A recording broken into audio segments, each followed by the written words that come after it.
you've given them a signing bonus, you have to understand that money is going to get accelerated in the dead cap space. You look at Stephen Gostkowski, Skip. He had years left on his contract. They released him. They also released Antonio Brown. They had a league high, what, 8, 10 opt-outs? That's, Skip, that's money. 8. They had 8 opt-outs, Skip. But only 3 really mattered. They're the starters. Yeah.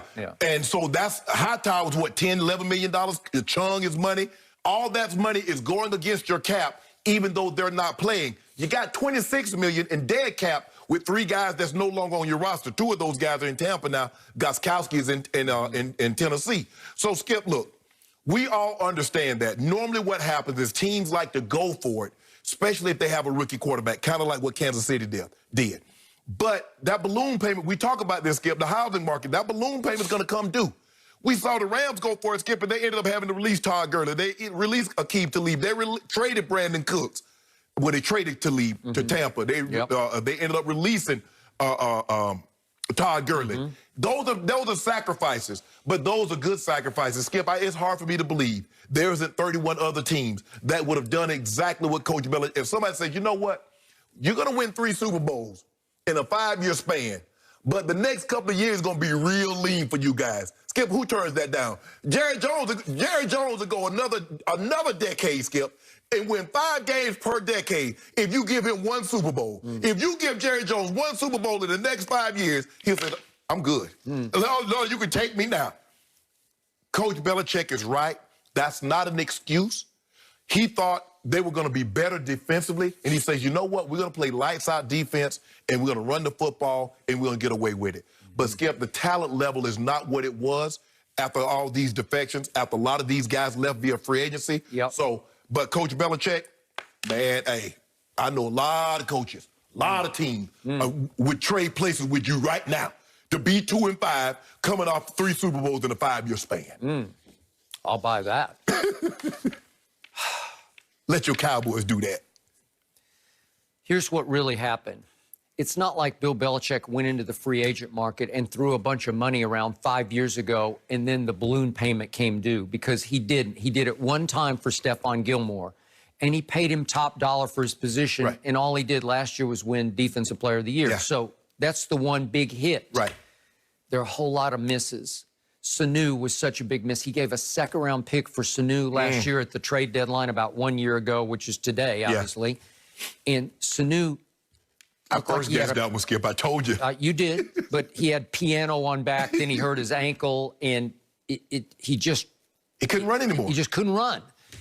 And he had off-season ankle surgery, and he still doesn't appear to be able to run. But God bless him. But the point is, if you look hard at what just happened, Bill Belichick, as a team builder, slowly but surely got exposed. And all of his swings and misses as a team builder, in the draft, some in free agency, some via trade, they all came due, but he had Tom Brady to cancel a lot of his swings and misses. Right? Yes. So the point is that Mike Sando did another good piece. They're all anonymous quotes, but a lot of executives are saying, I saw what Bill said, and I thought, why is that out there? Bill would never put anything like that out there, and suddenly it's out there. Something is really weird. What's weird is they're 2-5. He doesn't make excuses, but he just made an excuse. But he said it's not an excuse, it's a fact. Okay, I get it. You're strapped against the cap. But another executive said to Mike Sando in The Athletic, it seemed very un-Belichickian to say what he said, because you are the coach and the GM. You have made all these decisions. Unless there's a veiled message, meaning, is he trying to blame somebody else in the front office? He can't, because I'm pretty sure he buys all the groceries, right? All the stamps that's on the postage, Coach Belichick has to sign off on it. Skip, and here's the thing. You mentioned this, Tom Brady. All the misses that he had, Tom can make up for, because even when they weren't that good defensively, Tom Brady didn't put him in harm's way by turning the football over. See, now they've slacked off a little defensively, and what is Cam doing? Cam's turning the ball over. He's fumbling it, he's throwing interceptions, and he's not getting the ball in the end zone. So even if you struggle a little bit defensively, if your guy doesn't turn it over, Tom says, you know what? Just keep us in the ball game, and I'll give it. There's a reason why he got 60, Skip, come from behind victories. That doesn't mean that means that there are a lot of times they were behind, and he brought them back. Okay, and there are a lot of games like last night's when he's throwing to somebody named Jaden Mickens. Right. Except in the past, it's been Amendola and Edelman and Hogan, and you can go on and on. One of the anonymous GMs here in Sando's piece asked, tell me the last Pro Bowl player they drafted in what year? And Sando answers, it was linebacker Jamie Collins, selected in 2013. That was the last Patriots draft choice to earn a Pro Bowl nod. 2013? That's just wrong. It's hard to overcome that. The thing, what helped him, and people like, oh, Belichick's a genius, is because he hit the farthest grand slam in history with Tom Brady, and then he hit another grand slam with Gronk. He did. Is that as a second round pick. Yeah. We forget everything else that he's done. He's had more, way 1,000 times more misses than he's had hits. But because those hits have been so great, Skip, you got to realize the guy got 9 Super Bowl appearances with one guy. It doesn't, Skip, he can go over.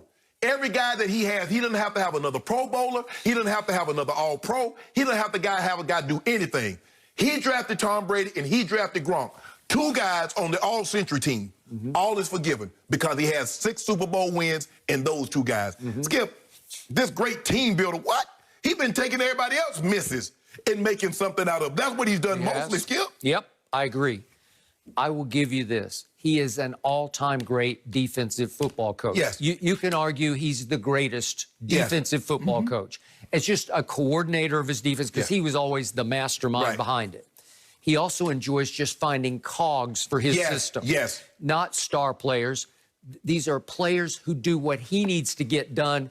What does he always say? Just do your job. I'm going to tell you what your job is, and if I get 11 guys doing their job, we're going to be pretty good.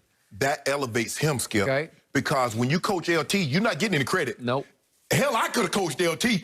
He's arguably he's the greatest defensive player to ever live, and you can make a case he's the greatest NFL player. You don't get any credit for that. But if you take this piece over there that's been cut for 2 times by 2 different teams, and you take this guy that was drafted in the 7th round, and you take this undrafted free agent, and somehow you get them to play together, and you win a Super Bowl, who getting all that credit, Skip?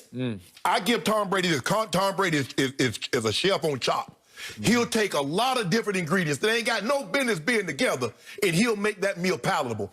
A lot of these guys, Skip, look, if you're in the NFL, obviously you can play. But Tom Brady gets them to play at a little better level than probably they would have had they not have Tom Brady. I know what it's like to play with a great quarterback and then play with a guy that's not so great. It's a world of difference. You don't think about it, Skip?